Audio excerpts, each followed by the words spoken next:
Bismillahirrahmanirrahim. Assalamualaikum warahmatullahi wabarakatuh. Sahabat Lentera Sejarah Peradaban, pada kesempatan kali ini saya akan membahas tentang sosok Abu Khair, seorang dokter botani, ahli pertanian dari Andalusia. Abu Khair merupakan sosok ilmuwan dan saintis muslim yang memiliki sumbangsih besar dalam bidang ilmu biologi. Sepanjang hidupnya, ia selalu meneliti seputar tumbuhan-tumbuhan. Keseriusannya dan ketekunannya itu sudah menciptakan berbagai karya yang berhubungan dengan botani. Karya-karyanya pun sangat terkenal di dunia Arab dan Eropa.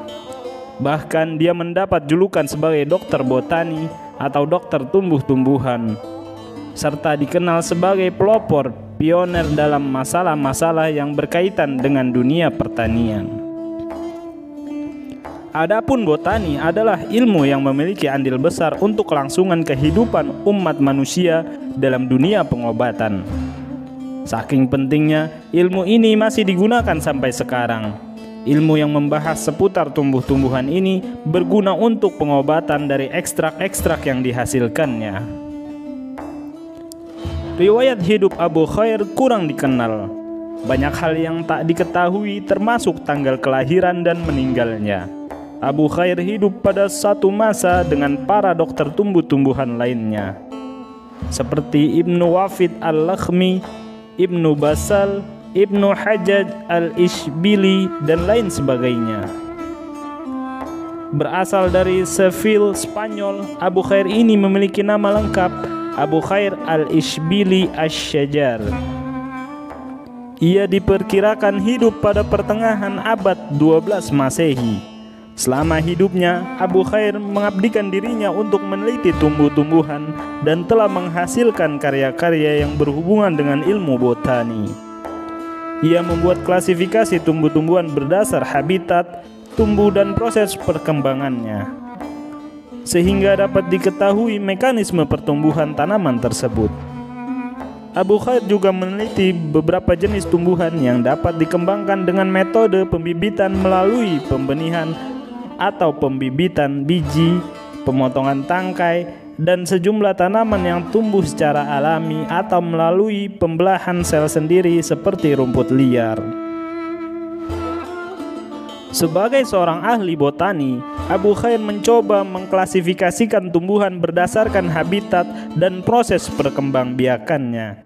Dari cara ini dapat diketahui mekanisme tumbuhan tersebut. Selain itu, Abu Khair juga meneliti pertumbuhan berbagai tanaman dengan beragam cara, seperti pembibitan atau pembenihan, kemudian pemotongan tangkai, dan secara alami. Karya-karya Abu Khair dianggap sebagai buku panduan tentang tumbuhan. Contohnya pengetahuan umum tentang dunia botani, seperti waktu hidup satu jenis tumbuhan, pengaruh bulan terhadap pertumbuhannya, waktu yang tepat menghasilkan buah, faktor perusak, hingga ciri-ciri suatu jenis tumbuhan. Tak hanya itu, terdapat tulisan Abu Khair lainnya, misalnya cara penanaman, pelapisan, pembabatan atau pemangkasan hingga pencangkokan yang tepat sesuai jenis tumbuhan. Selanjutnya, Abu Khair juga menjelaskan bagaimana cara mengawetkan buah dan sayur sesuai jenis dan aroma tumbuhan tersebut. Setelah itu, ada tentang binatang bermanfaat dan tidak bermanfaat yang dapat merusak tumbuhan, seperti burung, serangga, binatang pengerat, reptil, dan mamalia. Kemudian karya-karyanya tentang tanda-tanda astrologi dan meteorologi yang diperhatikan saat hendak menanam dan memanen. Karya-karya yang dihasilkannya kini masih tersimpan di berbagai tempat. Salah satu karyanya yang berjudul Al-Filaha masih tersimpan di Bibliothèque Prancis, Paris, Selain itu, ada pula yang tersimpan di perpustakaan Masjid Zaitun, Tunisia, dan sejumlah perpustakaan swasta di kawasan Maghribi, Afrika Utara. Kandungan terpenting kitab Al-Filaha tersebut: pertama, pengetahuan umum tentang dunia tumbuh-tumbuhan. Misalnya, kapan suatu tumbuhan dapat tumbuh dengan baik, pengaruh bulan, waktu yang dibutuhkan untuk tanaman untuk tumbuh dan kemudian menghasilkan buah, usia pepohonan, kerusakan-kerusakan atau kerugian-kerugian yang disebabkan oleh faktor cuaca, api, air, dan hewan, serta ciri khusus dari pohon zaitun, pinus, palem, dan kurma.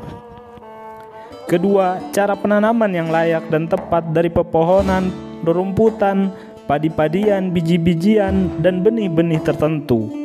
Pelapisan, pembabatan atau pemangkasan, pencakokan, pengawetan atau pengalengan buah-buah dan sayur-sayuran. Pertumbuhan sayur-sayuran, tumbuhan-tumbuhan yang beraroma, tentang berbagai macam bunga, tentang rami dan kapas, pepaya, dan gula tebu. Tentunya selama proses penyusunan buku tersebut, Abu Al-Khair tak menulis secara asal-asalan. Ia banyak melakukan observasi ke kebun, halaman rumah, hingga hutan-hutan Al-Jarafe di Asy-Syarafah, sebuah daerah kawasan Seville, Spanyol. Sementara itu, sebagai bahan rujukan, ia menggunakan sejumlah buku penuntun seperti kitab karangan Abu Hanif Ad-Dirwani, Aristoteles, Anatolius, dan Ibnu Wasiyah. Selain dikenal sebagai dokter botani, Abu Khair juga dikenal sebagai seorang dokter yang menyusun kamus obat-obatan. Ia menggolongkan obat-obatan berdasarkan efek samping dan bahaya yang ditimbulkan. Obat-obatan keras dan ringan.